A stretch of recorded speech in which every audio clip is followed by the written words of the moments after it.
मैं architect Devendra Singh channel simply guide में आपका स्वागत करता हूं। इस वीडियो में हम देखेंगे एनोटेटिव टेक्स्ट के बारे में। जब भी हम कोई ड्राइंग बनाते हैं तो हम उसको दो तरह से प्रिंट कर सकते हैं। एक तो यह है कि हम मॉडल स्पेस से हम उसको डायरेक्ट प्रिंट करते हैं। दूसरा तरीका है लेआउट के अंदर हम उसको कंपोज करके वहाँ से हम उसको प्रिंट करते हैं, जिसके अंदर अलग अलग कंपोनेंट्स की अलग अलग स्केल हम दे सकते हैं। जब भी हम प्रिंट करते हैं तो हम चाहते हैं कि टेक्स्ट की जो हाइट है वो एक सर्टेन हाइट टेक्स्ट की प्रिंट के अंदर आए फाइनल आउटपुट में, जो कि 5 mm, 7 mm, 10 mm जो भी आप चाहते हैं उसके हिसाब से टेक्स्ट इसके अंदर हम लिखें। तो इस चीज़ को हम कैसे कंट्रोल कर सकते हैं कि टेक्स्ट की हाइट जितनी हम चाहते हैं फाइनल आउटपुट में, एक्चुअल स्केल, एक्चुअल हाइट, वो हम कंट्रोल कर पाएँ। सबसे पहले तो आप ये जानिए कि जो भी हम ड्राइंग मॉडल स्पेस के अंदर बनाते हैं वो हम 1:1 के स्केल में बनाते हैं। 1:1 के स्केल में जैसे ये अभी टेक्स्ट लिखा हुआ है, इसकी हाइट देखिए यहाँ पर है 500। 500 हाइट इसकी इस ड्राइंग के हिसाब से है, लेकिन जैसे ही मैं इसको प्रिंट करूँगा 100 के स्केल पे तो ये 5 mm हाइट आएगी टेक्स्ट की। लेकिन मैं इसको अगर 200 के स्केल पे प्रिंट करता हूँ तो ये हाइट 2.5 mm हो जाएगी। तो इस चीज़ को कंट्रोल करना। दूसरा ये है कि टेक्स्ट जिस स्केल पर हम इसको प्रिंट करना चाहते हैं उस स्केल पर ये उसी हाइट पर ये टेक्स्ट कन्वर्ट हो जाए। मान लीजिए इस प्लान को मैं 50 के स्केल में प्रिंट करना चाहता हूँ तो 50 के स्केल से ये 5 mm की हाइट फाइनल आउटपुट में आए, उसके हिसाब से ये इसकी हाइट चेंज हो जाए। और 100 के स्केल पर मैं करता हूँ इसको तो ये 5 mm आए तब भी, तो उसके हिसाब से ये अभी हमारे प्लान के अंदर उसी हाइट को रिफ्लेक्ट करे। तो इसको हम दो तरह से कंट्रोल करते हैं। एक तरीका तो ये है कि अगर हम एक ही स्केल पर ड्राइंग को हमेशा प्रिंट करने वाले हैं तो उस केस में तो हम टेक्स्ट की हाइट को उसी हिसाब से सेट कर सकते हैं। लेकिन अगर हम अलग अलग स्केल पर उसको निकालना चाहें या हम उसको व्यू पोर्ट में कंपोज करके हम निकालना चाहते हैं अलग अलग स्केल पे, तो उस केस में किस तरह से टेक्स्ट की हाइट एडजस्ट हो जाए प्लॉट स्केल के हिसाब से, व्यू पोर्ट के स्केल के हिसाब से। तो इस वीडियो में हम इस चीज़ को देखते हैं। अब जैसे ये टेक्स्ट मैंने आपको दिखाया, इसकी हाइट 500 है, लेकिन किस तरह से ये हाइट चेंज होती चली जाएगी ये मैंने आपको भी बताया। इसी के नीचे आप देखिए ये एक टेक्स्ट लिखा हुआ है जिसकी हाइट 5 mm है। इसको मैं करता हूँ, देखिए पेपर टेक्स्ट हाइट 5 mm। इसमें आप नोटिस कीजिएगा इसके अंदर ये पेपर टेक्स्ट हाइट और मॉडल टेक्स्ट हाइट, ये दो हाइट्स इसके अंदर दिखा रहा है। एनोटेटिव स्केल 1:1, एनोटेटिव यस, और स्टाइल AN1। इसके आगे आप देखिए ये एक एनोटेटिव होने का एक साइन लगा हुआ है।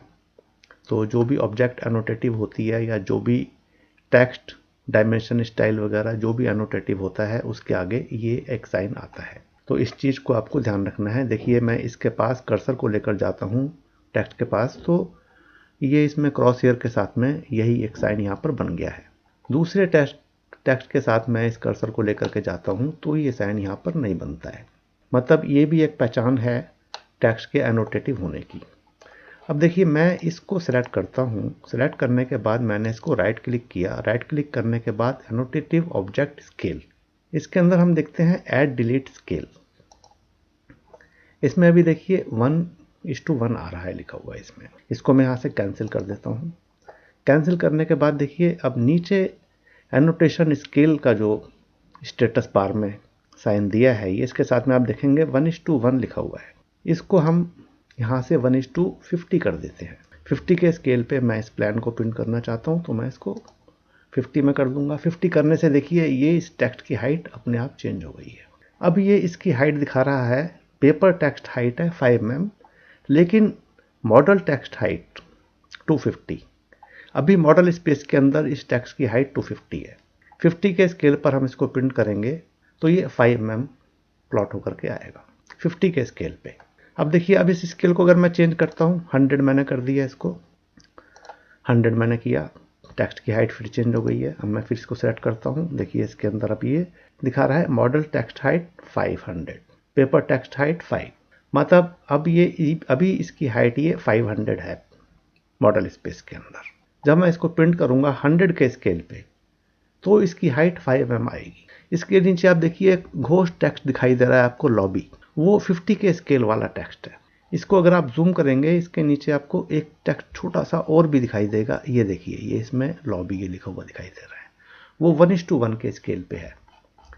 अब देखिए, अब मैं इसको फिर से राइट क्लिक करता हूँ। राइट क्लिक करने के बाद सबसे के बाद मैं इसमें ऐड डिलीट स्केल में चला जाता हूँ। इसमें आप देखिए ये 2 स्केल इसके अंदर अपने आप ऐड हो गए हैं। इसमें और भी स्केल अगर हम ऐड करना चाहते हैं तो हम यहाँ से इसको ऐड करके और इनमें से हम सेलेक्ट कर सकते हैं टेक्स्ट को। क्योंकि ये ड्राइंग मीट्रिक में डेसिमल में है, इसलिए ये डेसिमल के ही सारे ये स्केल दिखा रहा है। फीट इंचेस में होगी तो ये फीट इंचेस के अंदर दिखाएगा इसको, स्केल को। अब देखिए, अब मैं इस टेक्स्ट के पास कर्सर को लेकर जाता हूँ तो यहाँ पर ये डबल आइकन आता है एनोटेटिव का। डबल आइकन का मतलब यह है कि इसके अंदर एक से ज़्यादा स्केल्स हैं। 1:1 का स्केल है, 1:50 का स्केल है, 1:100 का स्केल है। जिस स्केल पर हम इसको प्रिंट करेंगे वही हाइट इसके अंदर, ये जैसे हमने इसको यहाँ से सेट किया है उसी स्केल पर ही आएगा। अभी हमने देखा लॉबी टेक्स्ट को हमने 1:1, 1:50, 1:100 3 हमने इसको स्केल असाइन किए हुए हैं। अब हम लेआउट में जाकर देखते हैं। लेआउट में देखिए ये 1:50, 1:100 एंड 200 3 हमारे पास ये व्यू पोर्ट हैं। इसमें आप देखिए ये लॉबी की जो हाइट है टेक्स्ट की ये 5 mm है। इधर मैं इसको देखता हूँ 100 के स्केल पे, ये भी 5 mm है। लेकिन यहाँ मैं देखूँ तो इसको, ये देखिए ये छोटा सा दिखा आ रहा है 5 mm डिवाइडेड बाई 200, ये इसकी हाइट है। तो इसके लिए हमें क्या करना होगा, हमें इसके अंदर एक स्केल ऐड करना होगा। स्केल ऐड करने के लिए एनोटेटिव स्केल, ऑब्जेक्ट स्केल, इसमें ऐड डिलीट, यहाँ पर हम ऐड में जाकर के हम इस स्केल को ऐड कर देते हैं। ये देखिए अब इसके अंदर अब ये एक बड़ा टेक्स्ट भी दिखा रहा है इसके अंदर। अब हम लेआउट में आते हैं। लेआउट में आने पर देखिए ये यहाँ पर ये एक टेक्स्ट इसने बड़ा कर दिया है और इसकी मैं हाइट देखता हूँ तो ये 5 mm, मतलब प्रिंट होने पर ये तीनों स्केल में टेक्स्ट की हाइट कंसिस्टेंट रहेगी, वही 5 mm रहेगी।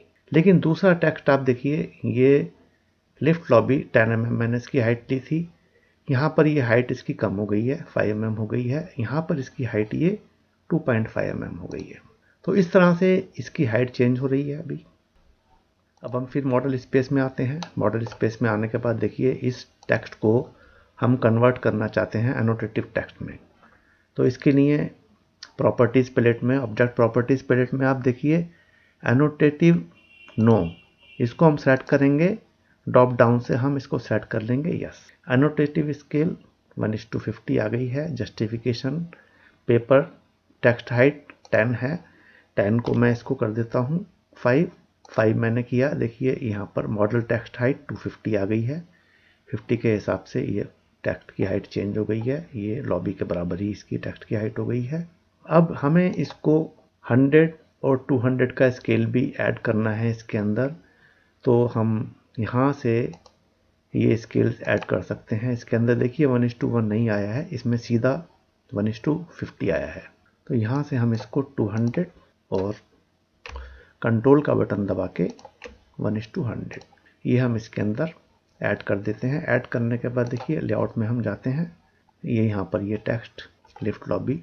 अब देखिए ये जो टेक्स्ट है इसकी लोकेशन हम चेंज करना चाहते हैं। हम चाहते हैं 200 के स्केल में इसकी लोकेशन यहाँ ना आए, ये बाहर आ जाए। तो इसके लिए हमें व्यू पोर्ट में जाना है। ये बात आप ध्यान रखिएगा कि व्यू पोर्ट डिस्प्ले आपका लॉक्ड होना चाहिए। उसके बाद मैं इस टेक्स्ट की लोकेशन को चेंज कर देता हूँ। चेंज करने के बाद देखिए हम फिर इससे बाहर आ जाते हैं। बाहर आकर हम फिर मॉडल में आ गए। मॉडल में आने के बाद मैं इस टेक्स्ट को सिलेक्ट करता हूँ। देखिए एक ये टेक्स्ट ऊपर लिखा हुआ आ रहा है, मतलब हम इस तरह से टेक्स्ट की लोकेशन को चेंज कर सकते हैं। अभी ये 50 का स्केल है, तो अभी मैं इसको यहाँ से चेंज करूँगा, अगर शिफ्ट करूँगा तो ये 50 के स्केल वाला टेक्स्ट शिफ्ट होगा।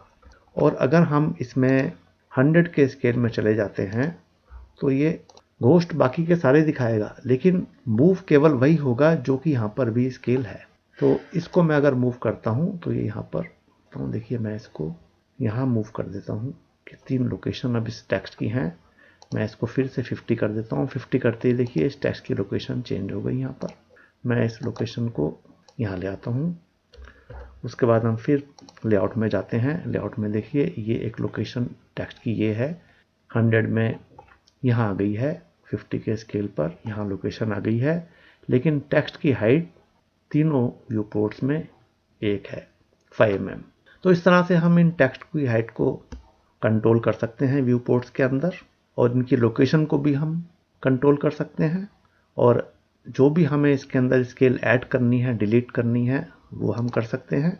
स्केल ऐड या डिलीट करने के लिए हम राइट क्लिक करके कॉन्टेक्स्ट मेनू से ऐड डिलीट स्केल्स में जाकर भी हम इसको कर सकते हैं। दूसरा तरीका एक ये भी है कि जैसे ये अभी टेक्स्ट है, इसको मैं एनोटेटिव यस कर देता हूँ। यस करने के बाद देखिए 50 हो गया है ये, और इसको मैं यहाँ से कॉपी कर देता हूँ इधर। कॉपी करने के बाद इसके अंदर मैं इसकी एडिशनल स्केल में ऐड करना चाहता हूँ, ऐड स्केल। मैंने इसके अंदर ऐड जा कर के और 200 का और 100 का मैंने इसमें स्केल ऐड कर दिया, ओके किया।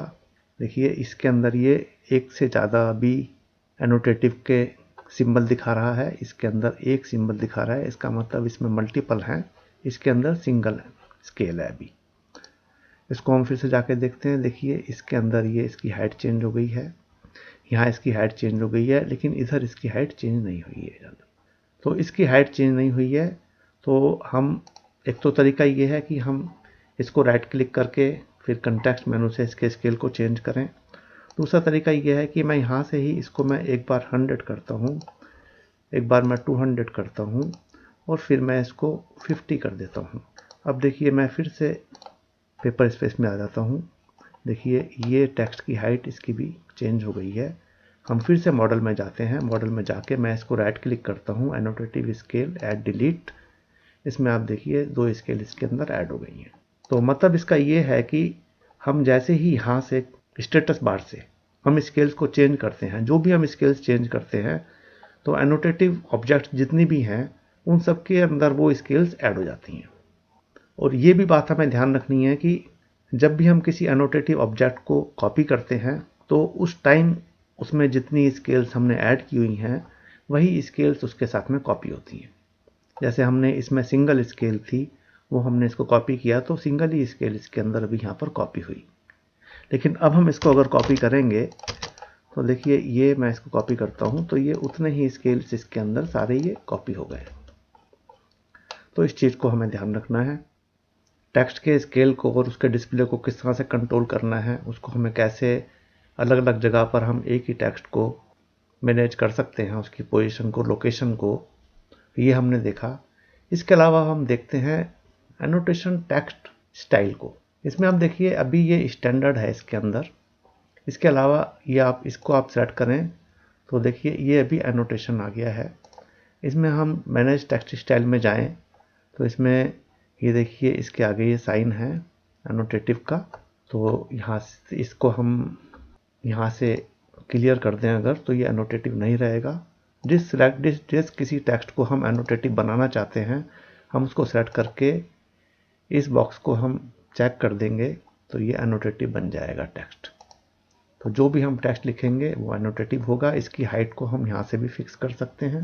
इसको मैं कैंसिल कर देता हूँ। इसके अलावा मान लीजिए हमने इसको नॉन एनोटेटिव टेक्स्ट लिया हुआ है अभी, और हम मल्टी लाइन टेक्स्ट में जाते हैं। मल्टी लाइन टेक्स्ट में हम गए और हमने इस तरह से एक टेक्स्ट लिखना शुरू किया। इसको हम यहाँ से भी एनोटेटिव कर सकते हैं किसी भी टेक्स्ट को, इर्रेस्पेक्टिव के वो टेक्स्ट स्टाइल एनोटेटिव है या नहीं है। अब देखिए ये एनोटेटिव हो गया है। देखिए इसकी हम हाइट चेंज कर देते हैं। यहाँ से मैं इसकी पेपर हाइट कर देता हूँ 5। ये हमारे पास टेक्स्ट आ गया, और इसी को हम 100 के स्केल पे, 200 के स्केल पे।